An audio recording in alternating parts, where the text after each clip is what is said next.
Bienvenue sur cette vidéo de foi et d'encouragement. Aujourd'hui, nous allons parler d'un sujet puissant. Dieu agit même quand nous ne le voyons pas. Si vous traversez une épreuve, souvenez-vous que le Seigneur travaille en silence pour votre bien.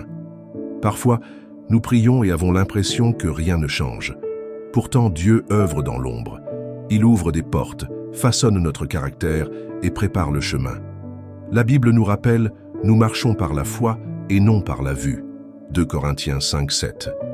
Peut-être que vous attendez une réponse, une guérison, une restauration. Ne perdez pas courage. Le temps de Dieu est parfait. Ce que vous ne voyez pas aujourd'hui sera une bénédiction demain. Dans notre marche avec Dieu, il y a des moments où nous avons l'impression qu'il est silencieux. Nous prions, nous attendons, mais nous ne voyons aucun changement. Ce silence peut être troublant. On se demande, m'a-t-il oublié? M'écoute-t-il encore? Pourquoi ne répond-il pas? Ce que nous devons comprendre, c'est que le silence de Dieu n'est jamais synonyme d'absence. Dieu est toujours à l'œuvre, même si nous ne le percevons pas immédiatement. Dans la Bible, de nombreux personnages ont expérimenté ce silence apparent. Prenons l'exemple de Joseph dans l'Ancien Testament. Dieu lui avait donné un rêve de grandeur, mais au lieu de voir ce rêve s'accomplir rapidement, Joseph a vécu des années de souffrance. Trahi par ses frères, vendu comme esclave, accusé à tort et jeté en prison. À vue humaine, Dieu semblait absent. Pourtant, dans l'invisible, Dieu préparait quelque chose de plus grand. Joseph ne voyait pas le plan de Dieu se mettre en place, mais en coulisses, Dieu dirigeait chaque événement vers son accomplissement. Le jour est venu où Pharaon l'a appelé, et en une seule journée, il est passé de prisonnier à gouverneur de l'Égypte. Que nous enseigne cette histoire? Dieu n'est jamais en retard. Même lorsque nous ne comprenons pas, il est fidèle à ses promesses. Les périodes d'attente ne sont pas vides. Elles servent à nous préparer pour la bénédiction à venir. Dieu nous façonne dans le silence. Il travaille sur notre caractère pour que nous puissions porter ce qu'il veut nous donner. Si aujourd'hui tu traverses un désert spirituel, ne pense pas que Dieu t'a abandonné. Au contraire, il est peut-être en train de t'équiper pour quelque chose de plus grand que ce que tu peux imaginer. Lorsque nous parlons de Dieu agissant dans l'invisible, nous faisons référence à cette réalité spirituelle que beaucoup de chrétiens doivent apprendre à reconnaître. La foi est une conviction profonde, un engagement à croire que Dieu agit même quand nous ne le voyons pas.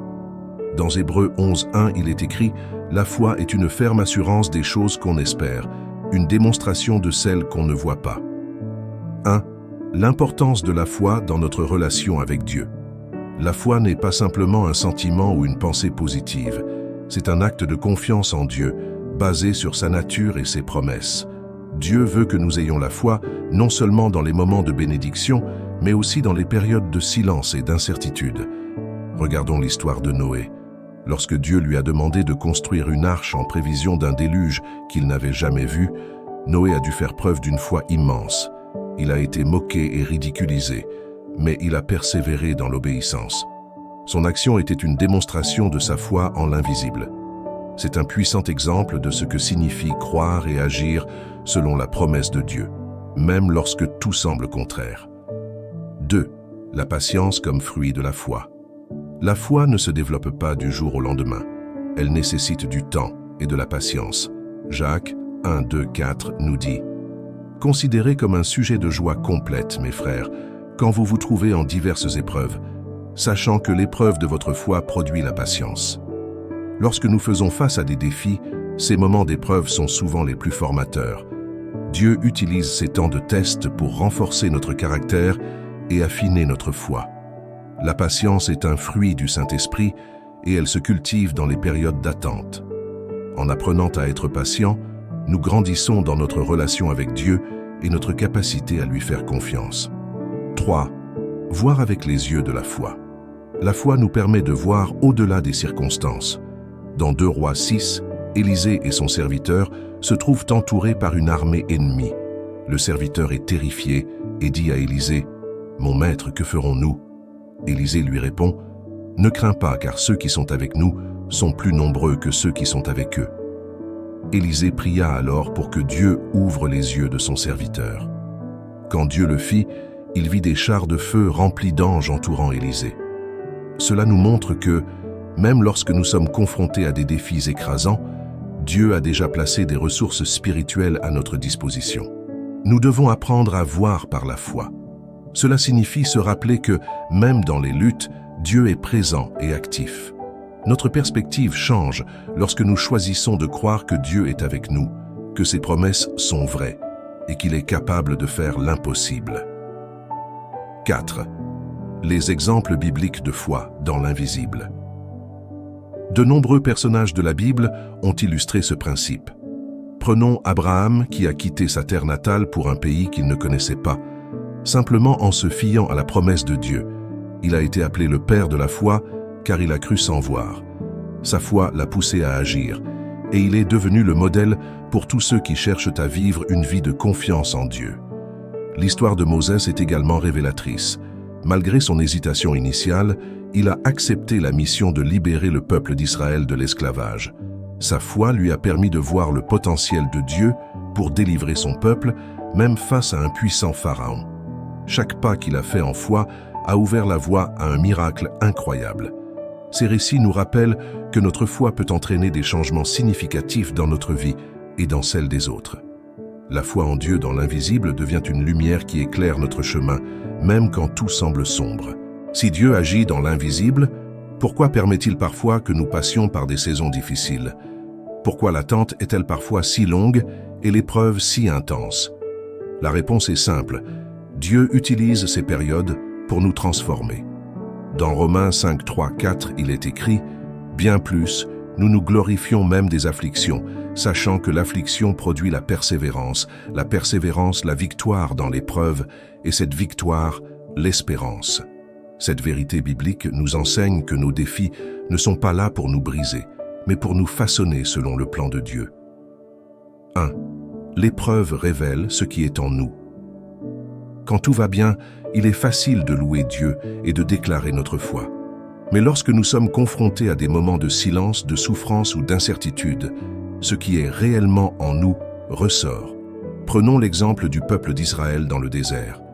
Après avoir été libéré d'Égypte par de grands miracles, il a rapidement perdu confiance lorsque les choses sont devenues difficiles.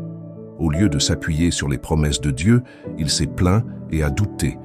Cela nous montre que l'épreuve agit comme un révélateur de notre cœur. Elle expose nos doutes, nos craintes et nos faiblesses, mais elle nous donne aussi l'opportunité de grandir spirituellement. Dieu ne nous teste pas pour nous punir, mais pour nous fortifier. Tout comme l'or est purifié par le feu, notre foi est raffinée à travers les difficultés. 2. L'attente nous apprend l'obéissance et la dépendance. Il y a des moments où Dieu ne répond pas immédiatement à nos prières parce qu'il veut nous enseigner quelque chose de plus profond, la dépendance totale envers lui. L'histoire de David en est un exemple parfait. Après avoir été oint comme futur roi d'Israël, il n'a pas immédiatement accédé au trône. Au contraire, il a dû fuir pour sa vie, vivre dans des grottes et attendre des années avant que la promesse ne s'accomplisse. Durant cette période, David a appris à s'appuyer entièrement sur Dieu. Il a compris que la victoire ne vient pas par la force humaine, mais par la main de Dieu. Ces épreuves ont façonné son caractère et l'ont préparé à être un roi selon le cœur de Dieu. Cela nous enseigne que l'attente ne signifie pas que Dieu nous a oubliés. Au contraire, c'est un temps de formation où il travaille en nous pour que nous puissions recevoir ses bénédictions avec maturité. 3. L'épreuve nous rapproche de Dieu. Quand tout est facile, nous avons tendance à moins chercher Dieu. Mais lorsque nous passons par des difficultés, nous réalisons à quel point nous avons besoin de lui.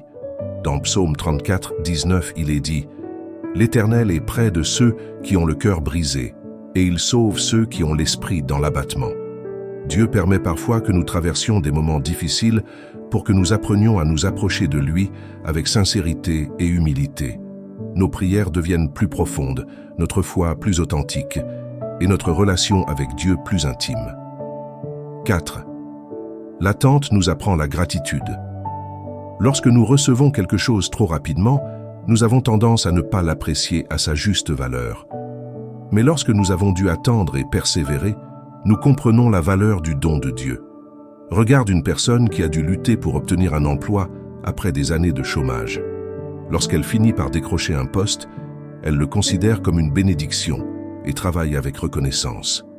C'est la même chose dans la foi. Dieu veut que nous comprenions la valeur de ses bénédictions. L'attente et l'épreuve nous apprennent à être reconnaissants et à voir la main de Dieu dans chaque détail de notre vie. Lorsque nous prions pour quelque chose et que nous ne recevons pas ce que nous attendons, nous avons souvent l'impression que Dieu nous a refusé une bénédiction. Pourtant, Dieu ne ferme jamais une porte sans raison. Il ferme certaines opportunités, non pas pour nous priver, mais pour nous guider vers quelque chose de plus grand. 1. Accepter que Dieu voit ce que nous ne voyons pas. Nous avons tous des désirs, des rêves et des projets. Mais parfois, ce que nous pensons être bon pour nous ne l'est pas réellement. Dieu, dans son infinie sagesse, voit au-delà de notre compréhension humaine. Prenons l'exemple de Paul dans Actes 16, 6, 7. Il voulait prêcher l'Évangile en Asie, mais le Saint-Esprit l'en a empêché. Cela aurait pu sembler étrange, car Paul avait un bon motif, annoncer la bonne nouvelle. Pourtant, Dieu avait un autre plan. À la place, il l'a dirigé vers la Macédoine, ouvrant ainsi la voie à l'expansion du christianisme en Europe. Cela nous montre que lorsque Dieu ferme une porte, c'est pour nous rediriger vers un meilleur chemin. 2. Parfois, Dieu dit non pour nous protéger. Il est difficile d'accepter un refus de la part de Dieu. Pourtant, combien de fois avons-nous voulu quelque chose qui, avec le recul, aurait été une erreur?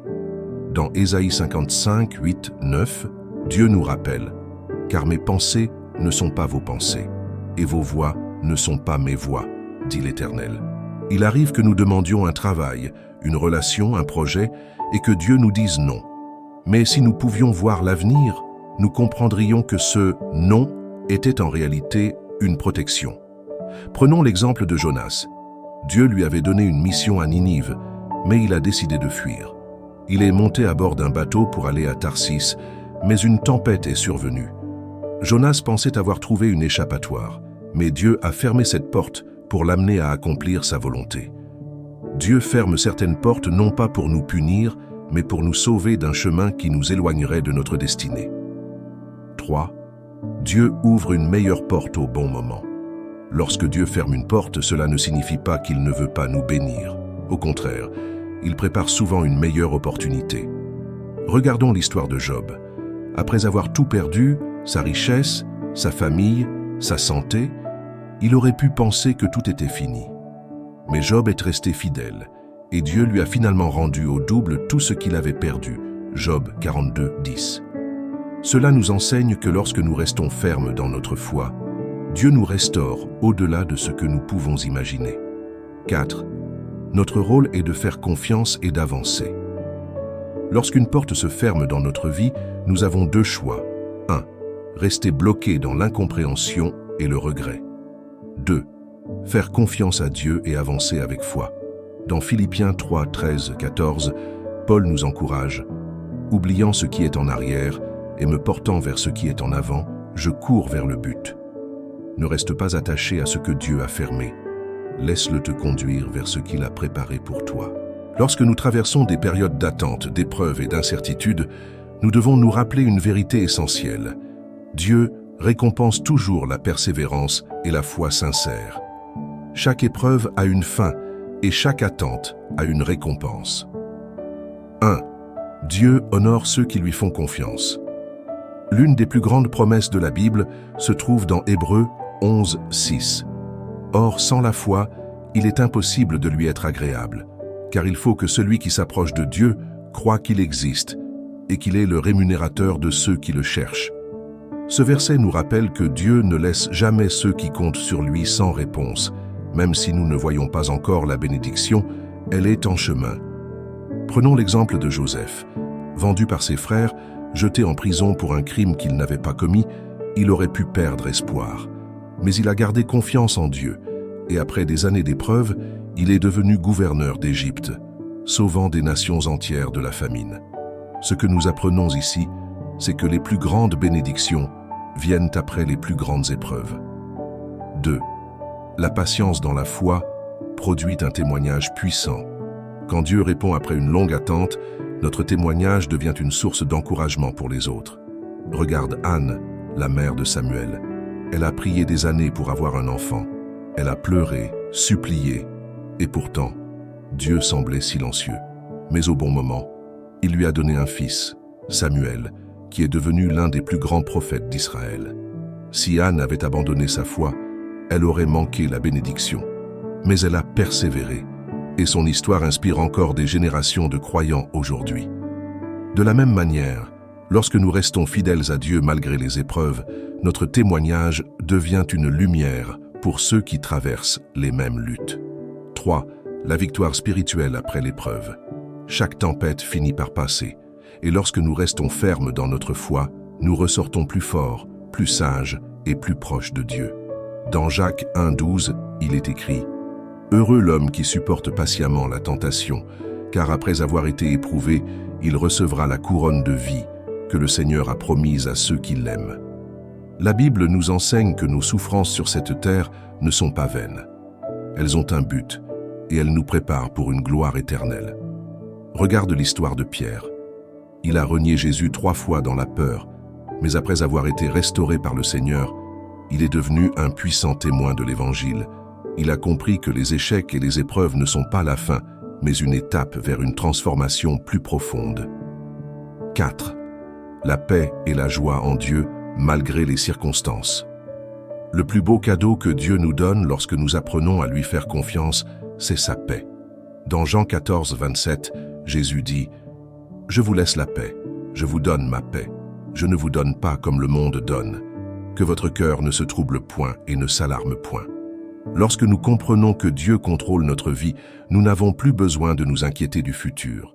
Nous pouvons avancer avec confiance, sachant que sa volonté est toujours bonne, parfaite et agréable.